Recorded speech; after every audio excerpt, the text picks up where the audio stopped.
essa é mais uma entrevista da série de entrevistas voltada ao ensino de PLM. Essa é uma ação do projeto Produção de Multimeios vinculado ao Play UFPB. Estamos aqui com 3 alunos professores do projeto CPE e eles vão se apresentar para a gente. Pode começar. Olá, meu nome é Larissa Brilhante, eu faço Letras, Língua Portuguesa lá na UFRN e eu estou no 8º período do meu curso. Meu nome é Cláudia Mendonça Tanta, eu sou formada em Letras Português.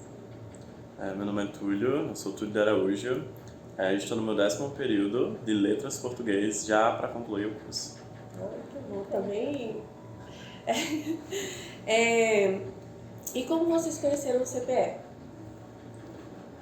Querem começar? Eu, pessoalmente, eu sou do Peru, então eu conheci o projeto porque eu fui aluna. Que legal! Eu fui aluna do projeto, depois eu me interessei muito pela área, eu tinha começado a minha graduação, então eu disse, não, isso daqui é muito legal, tem estrangeiro, tem isso daqui. Aí eu participei do meu primeiro evento, que foi da CIPRE, lá na UFRN, e eu participei também de um curso de formação com o professor Freire, que é o meu orientador, Daniel. E eu disse, Daniel, olha, eu tô morando aqui no Brasil faz um mês, mas eu quero ser professora de português. Foi assim que eu comecei. Que legal! E como funciona? Porque o CPE é um projeto, né? Sim. E você já está formada. Aí você já atua como colaboradora? Então, quando eu entrei no projeto, eu era de outra faculdade. Então, eu fiquei 4 anos participando como professora voluntária. Eu não recebi bolsa, mas eu ficava ajudando o pessoal. Atualmente, eu estou fazendo minha segunda graduação em Letras Espanhol na UFRN, eu estou no primeiro período. E agora eu consigo ter minha Eu já conheci o CPE de uma forma mais de amizades, de conversas. Eu fazia uma turma com um colega meu e aí ele havia comentado para mim sobre o CPE, sobre o ensino de português como língua estrangeira. E até então no curso eu não tinha me identificado com nada. Eu gostava um pouquinho de linguística, gostava um pouquinho de literatura, mas até então nada me chamava muito a atenção. E aí, quando ele me falou sobre ensinar português para estrangeiros, eu, putz, posso sair do Brasil ensinando o que eu gosto, É a primeira agora. coisa que a gente pensa. E aí ele disse que tinha algumas disciplinas na UFRN, ofertadas pelo professor Freire, que hoje é o nosso orientador. E aí eu fiz a disciplina de ensino-aprendizagem de português como língua estrangeira. E aí, quando eu fiz a disciplina, eu me encantei, me apaixonei. A gente começou a ver algumas coisas intrínsecas à questão da aquisição da linguagem, e para mim isso foi fantástico, foi fenomenal. Então eu decidi entrar na área, fiz todas as disciplinas e acabei entrando no CPE. Legal! A minha história é um pouco parecida com a de Túlio, foi mais um círculo de amizades mesmo. Assim como ele, eu fazia o curso, mas não me identificava muito em áreas específicas. Eu gosto, eu adoro o que eu faço, e eu estava atuando só na área de língua materna.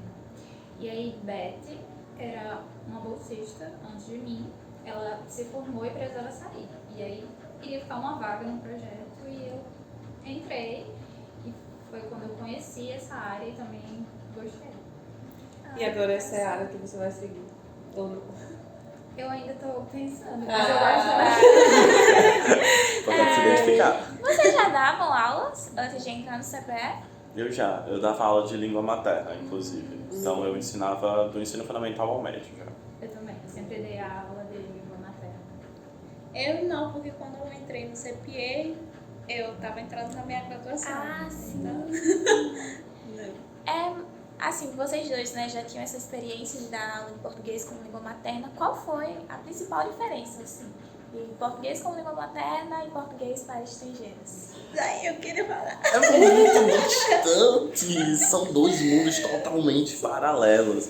Quando eu comecei a dar aulas de português como língua estrangeira, eu percebi um grande baque. Porque quando a gente está na sala de aula de uma escola normal, enfim, os nossos alunos de língua materna eles já conhecem a língua. Então a gente está ali só para se chamatizar algumas coisas, blá, blá, blá, blá. Mas quando a gente vai para uma sala de aula apenas com estrangeiros, é uma coisa muito mais do nível básico, que a gente ainda tem que ensinar coisas simples do cotidiano, e a língua para falar um bom dia, a língua para perguntar as horas. Então é um mundo totalmente contrário, com pessoas falando línguas totalmente diferentes, com culturas totalmente diferentes. Então realmente foi um grande baque para mim. Sim. E é difícil, né, se desprender dessa noção que a gente tem. Muito. É verdade, eu concordo, mas eu acho, tipo, incrível ver como eles têm a língua deles, e isso ajuda muito na questão de eles aprenderem a língua estrangeira. Sim. Muito legal. A principal diferença que eu notei, e foi o que eu mais gostei na área, é que quando a gente dá aula de língua materna, para os alunos de fundamental, ensino médio, a gente enxerga que tipo, há um estudo por trás da língua, mas é mais para a realização de uma prova, para ter nota em uma disciplina. Isso meio que vai desestimulando o professor em sala de aula. Quando você vai dar aula de português para estrangeiro, é totalmente diferente tipo, como o aluno age dentro da sala.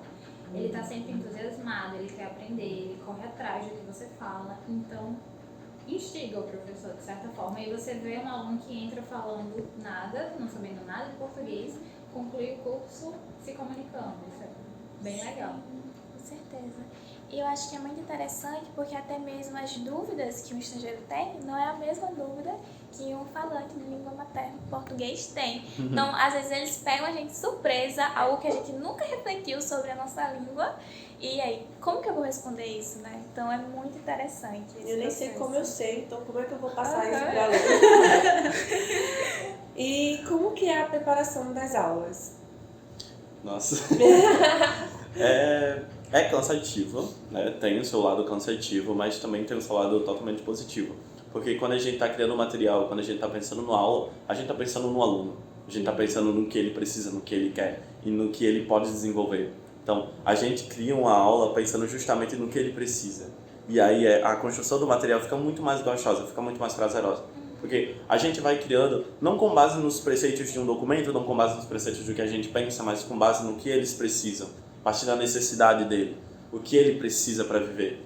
E aí a gente vai construindo essa aula justamente para ampliar o mundo dele, para que ele viva de fato, né, o que seria o Brasil. Isso é muito legal porque tipo, a gente vê o material didático como uma ferramenta. Então, a gente tem um material, mas tipo, Túlio tem uma turma e eu tenho outra, que são pessoas totalmente diferentes, com dificuldades diferentes, desvios diferentes. Então, o meu material eu vou utilizar de uma forma diferente, já o Túlio de uma forma diferente, mas é o mesmo material e eu acho isso muito incrível. E esse é o maior desafio, na real. E é o que a gente mais gosta de fazer, porque dentro de uma turma eu vou ter hispano-falante, eu vou ter chinês, eu vou ter russo, e aí você tem que parar para ver o todo. E isso é bacana, porque você acaba... Se olhar, ele vai ficando mais atento a essas questões, isso é legal. Até para caso você queira voltar para uma turma de língua materna. É a sua forma de ver como você ensina. Isso é bacana. Isso é muito interessante porque a gente aqui no Play, a gente não consegue pegar um plano de outro professor, pelo menos era para ser, mas e tentar aplicar aquilo como com a sua didática, com a sua forma de ensinar, né? Mas eu acho interessante esse método de vocês e queria aprender. Então, uma dúvida nossa agora é cada um de vocês, né? Qual a maior dificuldade que vocês já encontraram em dar aula de PLE? Putz. Eu posso falar? Como eu já falei, eu sou do Peru, então tenho que ter muito cuidado com os desvios, como eu vou falar e tal. Para mim, eu posso dizer que eu aprendi a língua portuguesa de forma explícita. Então, digamos, uma dúvida que o estrangeiro vai ter, dizer, esse daqui eu sei porque eu passei pela mesma coisa. Ou essa coisa que tipo, é diferente para ele, eu também entendo, porque é diferente. Mas eu sou muito cuidadosa com as coisas que eu vou falar para ele, ou que eu não vou falar e tal. Então, e foi um desafio para mim quando eu entrei na área, porque eu não sou do Brasil. Então, pra mim foi tipo um impedimento no começo, que eu ficava com muita vergonha. Mas depois eu disse, não, vai, e eu fui, sabe? E até agora eu gosto muito disso. É legal, porque o que ajuda ela também é o desafio dela. Com certeza.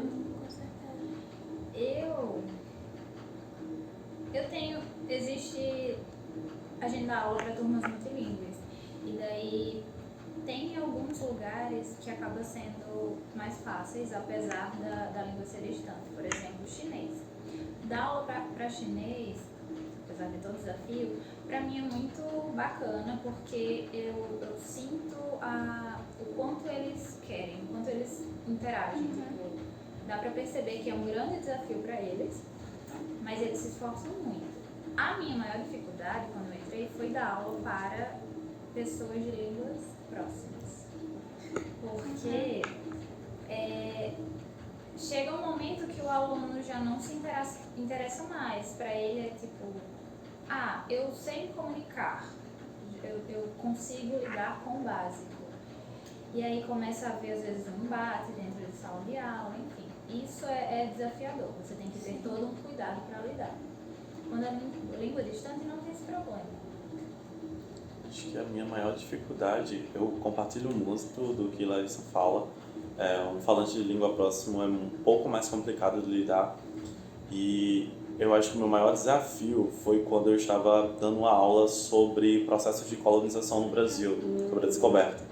E aí estava num momento bem intercultural, a gente conversando sobre o processo de colonização do Brasil, mas também conversando sobre o processo de colonização dos outros países. E aí tinha uma espanhola e eu acho que um marroquino dentro da aula, não lembro muito bem essa nacionalidade. Mas o marroquino chegou para a espanhola e falou: o seu país de origem colonizou o nosso, né? Fez muita coisa no nosso país, destruiu o nosso povo. E aí ficou aquele climão. Mas aí a gente dá aquela contornada, segue a aula. Mas às vezes esse aluno que aproveita um pontapé para justamente jogar uma bomba cultural. E aí a gente fica, meu Deus, O que você faz? Acho que aconteceu isso com a gente ano passado, que teve uma aula interativa, que foram as 3 turmas, né, que a gente tem, que é o pré-PEC, nível básico e nível intermediário. E como o aluno pré-PEC estava falando dos colonizadores e tal, e os europeus. Todo mundo. Sim, está certo. Verdade. Que dica você queria ter recebido quando começou a dar aula de português como língua adicional? Não tenha medo. Não tenha medo. Quando, digamos, a gente dá aula para pessoas de diferentes nacionalidades, russo, chinês, enfim, e vai ter um choque às vezes. Às vezes você vai ter um aluno que é monocultural, então ele não vai querer aprender a língua, ele só tá aí porque ele, enfim, precisa, mas mas tipo, você tem que ir sem medo, gente, eles não vão fazer nada com você. Você tá aí com o papel, mas vai. E tente estudar a língua, pelo amor de Deus. Não, você falar. Não, meu filho, você sabe falar, mas você não pensa língua. Mas não português. É mesmo. Eu parto para um lado muito mais emocional, eu diria, para aproveitar, curtir as culturas que estão ali dentro. Eu acho que seria uma ótima dica, porque hoje, por exemplo, eu tenho alunos que se tornaram amigos meus, que mandam fotos dos filhos que estão gerando aqui no Brasil, da família que estão criando, isso me deixa muito feliz. Então, criar amizades, criar laços com os alunos, dar afetividade para eles, porque eles estão chegando num país totalmente novo para eles, estão lidando com uma cultura totalmente nova, então crie laços, compartilhe cultura, viva o PLE e se joga. Eu acho que eu gostaria que os meus colegas tivessem me falado um pouquinho, Perdão? um pouquinho sobre a dificuldade de dar aula para os hispanofalantes. Porque a minha primeira dificuldade foi por meio de Túlio até presenciou, foi uma situação um pouquinho impactante que me deixou meio, e agora, como é que eu saio disso? E depois, para voltar para a turma, também foi difícil para mim. Que foi quando uma aluna, ela interpretou totalmente errado a minha fala, e aí ela partiu para comissão chamada preconceituosa na sala. Que eu só estava falando a respeito de uma facilidade que o falante da língua portuguesa tem. E aí ela achou que eu estivesse falando que essa era a forma correta de se falar, quando na verdade era só uma facilidade nossa. Então ela disse, mas é uma facilidade do brasileiro e você está sendo preconceituoso. E aí eu fiquei tipo... Enfim, é mais essa questão de como a gente já estava falando, de quando a língua próxima sempre vai ter uma dificuldade maior. Os hispanofalantes são mais especificamente. E aí eu gostaria de ter tido essa troca um pouquinho antes, porque talvez eu não tivesse passado por algumas situações. Mas aprendi do meu jeito, deu certo. Ainda pensando nas aulas, isso é uma coisa que acontece muito com a gente. Já aconteceram com vocês de, por exemplo, vocês prepararem uma aula que deveria durar muito tempo? A unidade didática Que que deveria... já funcionou, já usaram em uma aula. E que não deu certo, acabou que não demorou o tanto que vocês queriam, ou ao contrário, às vezes vocês estavam em alguma etapa da unidade didática e se estendeu pela aula inteira. Já aconteceu ou não? Como é a experiência de vocês sobre isso? Já aconteceu comigo na primeira aula do básico. A primeira aula que eu fui dar, tinha preparado uma aula completa, dava 2 horas, acabou em 1 hora. E lá foi eu criar mais slides enquanto explicava o assunto. Então, foi muito corrido, mas também já aconteceu o inverso de ter preparado o material. Vixe, isso aqui vai durar 5 horas, quando na verdade durou 10 horas. Sim. Então, isso aí parte muito do aluno, né? Se ele vai um pouco mais rápido, se ele vai um pouco mais lento, se ele tem mais dúvidas. Então, já aconteceu e foi um pouco traumatizante. Na verdade, uma coisa que vai depender de cada turma. E como você se conecta com a turma, aconteceu que a gente trouxe uma vez, isso foi no presencial, a gente dá aula no presencial, trouxe um tema sobre o machismo. E aí tinha a maioria do pessoal que estava aí, era todas mulheres e só tinha um homem. Aí o pessoal ficou falando machismo. E a gente, não, gente, bora. E eles, não, bora. E continuavam falando, não, a gente tá mais, tipo, e eles, não. E, tipo, demorou muito. Então, a gente não conseguiu dar a aula toda, tipo, mas porque eles se empolgam com essas coisas. Mas aí vai a questão de, tipo, você em sala de aula, de como contornar essas situações. Nunca aconteceu comigo de, tipo, faltar assunto. Já aconteceu da aula que eu dei em uma turma, quando eu fui dar na outra, faltou tempo. Eles não conseguiram, houveram muitas dúvidas. E aí, mas eu finalizei num determinado ponto e retornei para a mesma aula na próxima aula. Só isso mesmo. Acho que é comum, né, de todo professor. Tem que saber lidar ali. O que eu faço? E para os estudantes, agora uma dica para os estudantes de letras em inglês, qualquer idioma, que está começando agora e que não sabe nada, está perdido, assim, vocês indicam o PLE? Eu diria... Indica esse caminho. Eu diria para o aluno tentar passar por todas as experiências que ele puder. Porque eu passei muitos anos focada em coisas que os meus professores me davam, mas como única opção. E eu não enxergava as outras. E aí é olhar para o curso, mas para o leque de oportunidades que ele te dá, e não ficar preso a uma, porque às vezes o aluno se frustra. O aluno que faz letras português tá na licenciatura e fica, mas eu não sei se eu quero dar aula de gramática, e agora minha vida acabou. Ou às vezes ele fala, eu não sei se eu quero lecionar, mas existem outras oportunidades. E aí eu diria para a pessoa tentar enxergar tudo isso. Eu, pessoalmente, aconteceu isso comigo. Desde que eu entrei na graduação, eu entrei no PLE. Então, eu não fui para outras áreas. Mas aí, pouco a pouco, eu fui vendo outras áreas e disse, não, eu gosto muito do PLE. Mas por quê? Sendo que eu não sou uma pessoa que gosta da gramática. Eu não gosto da gramática. A aula de língua materna é muito chato. Só que quando você dá aula de PLE, a gramática é totalmente diferente, porque você não só aborda a gramática, você aborda aspectos culturais, aborda também a questão da cultura do aluno, da sua cultura, tem uma troca, é muito legal, é muito gostosinho. Olha isso, dar aula de PLE é gostoso, é muito gostoso e muito bom, gente. Eu adoro. Eu também penso da mesma forma. Se tu gosta de cultura, se tu gosta de outros indivíduos, se conectar com outras pessoas, visitar o mundo, pensar sobre a língua portuguesa de uma forma diferente dos livros que já nos é imposta, cara, se joga no PLE. É a melhor hora que você vai se deparar na vida. Gente, obrigada pela entrevista. Vocês são maravilhosos. Foi um prazer conhecer vocês desde a primeira vez. E é isso. Só agradecer mesmo por essa conversa, essa troca de experiências. Espero que a gente tenha mais encontros também. Que o próximo seja na UFRN. Vai sim. Obrigada. Fechou?